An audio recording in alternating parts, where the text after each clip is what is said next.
My boss chuckled crudely, saying, Bonuses are wasted on high school graduates. "This person has consistently hindered my work in the past, and today he pushed me to resign." He remains oblivious, even though it's actually him who will be inconvenienced if I leave. Suppressing my laughter, I signed the resignation letter. My name is George, 27 years old. Having lost my parents early, I was raised by my maternal grandparents. After graduating from high school, I joined a company that develops and sells pet food. It wasn't a large company, but they actively hired people like me with a high school education. However, 5 years after I started working there, the research department developed pet food specifically for senior cats and dogs. The product gained popularity, and the company experienced rapid growth. As a member of the sales department, I became incredibly busy, running around to meet with clients every day. With the company's expansion, the number of job applicants increased, and high school graduates like me became less common. Compared to my college-educated colleagues, I lagged behind in terms of education, and I struggled with tasks that required intellectual effort. Consequently, it wasn't uncommon for highly capable college graduates who joined after me to get promoted ahead of me. But I do love this company. I murmured while feeding my grandparents' elderly cat with our own brand of food. Thanks to our company's pet food, my cat remained lively even after turning 15. Even though I can't seem to get promoted, I still want to continue working at this company.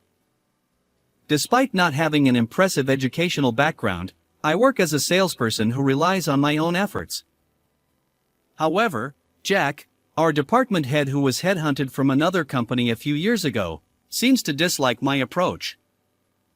Initially, he worked in the materials procurement department, but when a vacancy opened up for the sales department's manager position, he was transferred from materials procurement. Jack, with his impressive educational background, seems to take pride in it. Consequently, he disapproves of me, a high school graduate, achieving decent results. I don't need subordinates without education. Can you transfer to another department? When Jack is irritated, he casually makes remarks like this to me. Although he's not always sarcastic, when he's in a bad mood, his snide comments can be quite harsh, so I try to avoid getting too close. Not only with me, but he also tends to be sarcastic toward others who don't meet his high standards. It seems I'm not the only victim of his behavior. One day, it happened. I did it. We're close to finalizing a contract with a major corporation, I exclaimed, and the sales team congratulated me with smiles. This contract with the company has been a long-awaited opportunity, and now, finally, discussions have begun toward formalizing the contract. Although it wasn't the official stage yet, we needed a few more meetings. But at this rate, we could push through to contract completion. I'll do my best to take it all the way to the final agreement, I declared, encouraged by my colleagues' supportive smiles. However, Jack looked at me with an inscrutable expression. The next day, as I checked my belongings before heading to a client meeting, I noticed my handkerchief was missing from my bag. More small items disappeared, making me suspicious. Then, my wallet vanished. Panic set in. With the help of my colleagues, we searched and found my wallet in the company's trash bin. Did you accidentally throw it away? Making a big fuss over your own mistake is quite a nuisance, Jack said, his face showing clear exasperation. But I didn't miss the fleeting hint of amusement in Jack's expression. It seems like Jack might be the culprit. That split-second twisted smile made me suspect as much. Since that day, Jack's harassment has only worsened. Finish this task by tomorrow. But it's already past working hours. Are you defying me? He glared at me sharply. Even though I was getting ready to leave, Jack piled a massive amount of work on me. I end up working overtime almost every day because of this. Even when I complete my tasks diligently, Jack doesn't offer any gratitude. Instead, he calls me out for minor mistakes and scolds me relentlessly. Some sympathetic coworkers tried to intervene, but after Jack's threatening words, no one dared to help me anymore. It seems you want to experience the same fate as this person. He sneered. Since then, I've been on my own. While enduring Jack's snide remarks and reprimands, I continued negotiations with the well-known corporation. The contract was substantial, requiring thorough preparation. However, on the day of our final meeting, disaster struck. I don't have the handout materials for the presentation. I realized that the carefully prepared distribution materials were inexplicably missing from my bag. Smirking, Jack approached me. Oh, were those important? They seemed so shoddy. I mistook them for trash. Stunned, I listened as Jack continued. This might ruin the contract. Besides, a significant deal like this was probably beyond your capabilities anyway. Did Jack prioritize harassing me over the company's success? Suppressing my anger, I ignored his gloating expression and rushed out with the materials I had. Fortunately, a nearly identical PowerPoint presentation. Although I initially created it in PowerPoint, I had remade it in print format for better readability. In the end, we successfully navigated the final meeting, and the contract was signed. This might lead to a promotion. With the bonus coming up, maybe I'll treat my grandparents to dinner. Jack grumbled while reluctantly acknowledging my achievement. However, a week after finalizing the contract, on the eve of bonus payment day, I arrived at work feeling excited. But as soon as I got there, Jack summoned me. He accused me of embezzlement, claiming that I had secured a contract with another company at an unusually low price and pocketed the difference. I haven't done anything like that. I protested. Jack responded. We have substantial evidence. If this gets out, you'll be fired for sure. But if you sign the resignation letter now, I'll take responsibility and cover it up. You're a criminal for embezzlement, but you're also the one who secured the deal with the major corporation. With that, Jack handed me a prepared resignation letter and my salary statement. He lifted the salary statement, tore it up right in front of me, and sneered. Bonuses are wasted on high school graduates. Then he chuckled crudely. I never embezzled anything. The evidence Jack showed me was cleverly fabricated but entirely baseless. He must have prepared it to discredit me. And Jack, seizing the opportune moment on the eve of bonuses, lured me into this trap. I knew he disliked me, but I never expected it to go this far. After you leave, I'll take over as the person in charge of that contract. Rest assured, I'll handle it responsibly, so go ahead and quit the company. It seems that Jack's intention is to take credit for my achievements. Can there really be people in this world who do such unbelievable things? Faced with this shocking reality, I couldn't help but feel like laughing. However, if I laughed here, Jack would probably consider me abnormal. Is it okay for me to leave today? Yeah, you can quit today. Understood. I'll sign the resignation letter. Seeing me trembling as I tried to hold back my laughter, Jack misunderstood my agitation as frustration. With a cheerful demeanor, he offered me his pen. You can borrow my pen. I returned to my desk, signed the resignation letter, and quickly packed my belongings. While other employees looked surprised, I didn't respond to their expressions. As I left the sales department with my packed belongings, Jack saw me off with a lecherous grin. The day after suddenly quitting my job, I was at home feeling lost.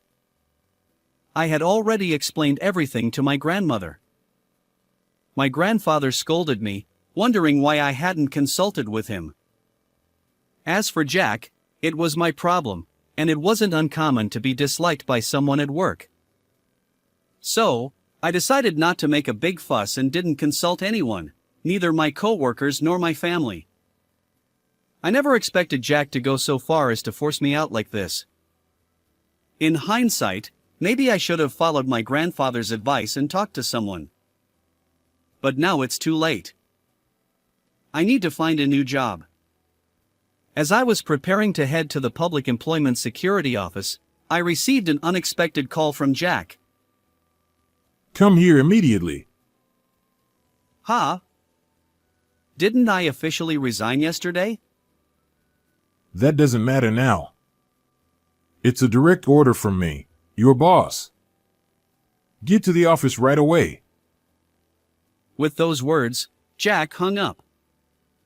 Despite knowing he was the one who pushed me to resign, I put on my suit and headed back to the company. And when I arrived at the company and was led to the meeting room, Mr. Brown exclaimed, "Well, George. Looks like an executive is here." The person before me wasn't just an ordinary employee. He was a middle-aged man dressed in a high-end suit, wearing a gentle smile. "Mr. Brown, you're here," I said, surprised, addressing him by name. He was the vice president of the major corporation I had secured a contract with. Sitting across from Mr. Brown was a pale-faced Jack. Seeing Jack, Mr. Brown sighed and said, "George, didn't you promise you have dinner with Richard and the others once your bonus came through? Yet Richard contacted me yesterday, surprised that you'd been set up. People in this world do unbelievable things." Richard, as Mr. Brown mentioned, was my grandfather. Yes, Mr. Brown and my grandfather were classmates and good friends. A few years after I joined the company, my grandfather attended a high school reunion. There, he reconnected with his old friend, Mr. Brown. One day, my grandfather asked Mr. Brown, who always seemed downcast, why he appeared so low-spirited. Mr. Brown confessed that his elderly cat had lost its appetite, and although it was inevitable due to old age, he felt concerned. That's when my grandfather recommended the senior cat pet food produced by my company. Although Mr. Brown was aware of pet food, he hadn't considered trying it until he learned it was made by his friend's grandchild's company. To his surprise, the cat responded well, regained energy, and seemed happier. Mr. Brown expressed gratitude, saying that thanks to our company's product, he could spend more time with his beloved pet. Mr. Brown came all the way to my house to thank me. It was then that I learned for the first time that my grandfather's friend was the vice president of a major corporation. And Mr. Brown offered me a chance in sales. He then offered me an unexpected opportunity, a chance to work in sales for his company. However, he emphasized that success would depend on my abilities. Determined to make the most of this opportunity, I worked tirelessly in sales and successfully secured the contract. I appreciate your efforts. I don't want anyone else handling the tasks related to this contract. I want to work with you. Before finalizing the contract, Mr. Brown added a clause stating that the contract would be voided if someone other than me became the responsible party. I stifled my laughter when Jack pushed me to resign because I knew that my departure would jeopardize the contract. After signing my resignation letter, I immediately contacted Mr. Brown. His response was succinct. "Understood. I'll handle it from here." Little did I expect that he would personally visit our company. A surprising turn of events indeed. Now, as I mentioned earlier, if he's removed from the assignment, the contract will be void. Please sign this document right now. Mr. Brown handed the contract cancellation paperwork to Jack. It seemed that Jack had frantically called me after hearing the situation from Mr. Brown. With beads of sweat rolling down his face, Jack turned to me and shouted desperately, Your resignation is revoked. Come back to the company immediately. At this point, I couldn't help but be exasperated by Jack's authoritative tone. Jack, you're the one who pushed me to resign. Isn't it selfish to change your mind when it's inconvenient? I won't return. Jack stammered. Do you realize what you're saying? If this contract falls through, our company will suffer significant losses. I've already left this company. You threatened to fire me. Whatever happens to this company is none of my concern. That's when Mr. Brown smiled and said to me, Well, why not join us? There's an opening in the sales department. Having a skilled salesperson like you would be a great help. Jack pleaded desperately, trying to stop Mr. Brown, clinging to me. Please, George. Come back. However, I responded with a heavy sigh. I don't want to work under you. Do you understand the reasons? If I continue working under you, how many false accusations will I have to endure? My words left Jack trembling. Mr. Brown interjected. Well, while we'd like to avoid canceling the contract we've worked so hard on. He seemed troubled, and I nodded in agreement. I did want to build my career at this company. But working under this person. Mr. Brown continued. I see. You want to stay with the company. Let's consult with higher-ups. He left the meeting room and promptly brought the company president. The president happened to be at the office but was unaware of Mr. Brown's visit. He hurriedly entered the room. The president said sternly, I've heard the whole situation. You've really done something outrageous. He glared at Jack, who looked like he might collapse any moment. The president asked, George, would you return to the company if Jack weren't your boss? Yes. Under a competent manager, I'd continue working here. Understood. Let's transfer him to a different department. Jack's eyes widened at the president's decision. Wait. Please. I've dedicated myself to this company. I have a good education and am far more capable than this high school graduate. However, the president shook his head at Jack's words. You don't seem to understand yourself. If you were genuinely talented, we wouldn't be in this situation. Frankly, you're less capable than George. We'll find a suitable position for you. Jack slumped in defeat. It's entirely your own doing. From now on, don't bother me when we cross paths at the company. Until now, I've kept quiet because I didn't want trouble. But if anything happens, I'll head straight to the internal consultation office. Jack's shoulders dropped as he listened to my words. Afterward, Jack was promptly transferred. His new department is known for gathering employees at risk of layoffs. While Jack isn't entirely incompetent, there's no guarantee he won't cause another outrageous incident like this one. Gradually, he'll face demotion and eventually disappear from the company. This incident has become the subject of office gossip, and cold glances are now directed at Jack. Losing his position, combined with his already deflated spirits, will likely be a final blow. As for the sales department, the current section chief will take over as the new manager, and I've successfully returned to the company. From now on, I can work freely without interference from Jack. How did you like this video? Please subscribe as well. Let's meet again in the next video.